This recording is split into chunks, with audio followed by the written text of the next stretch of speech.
Wel, dyna fora difyr. Dwi'n mwynhau'n arw cychwyn y bartneriaeth yma hefo'r Gymdeithas Bêl-droed bore yma. A dyna'r gair pwysig i fi, bod ni'n mynd i wneud hwn hefo'n gilydd, partneriaeth go iawn.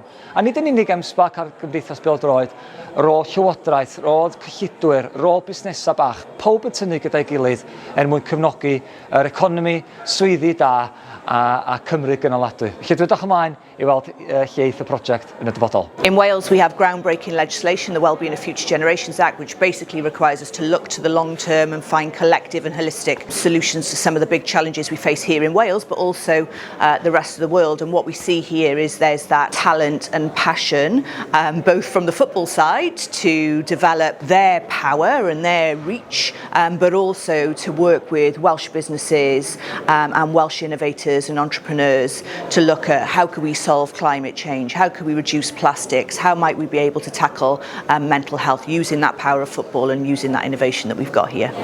Yeah, we're delighted to be here today with the Football Association of Wales launching this partnership with M SParc. We see so much potential in it. We're trying to build the best football association in the world, both on and off the pitch. And we can only do that in partnership with the likes of M SParc.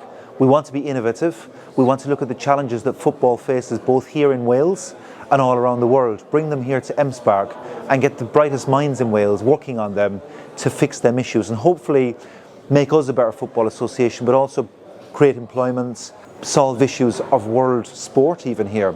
So for us, it's a perfect partnership. We heard some great presentations today of what the potential looks like.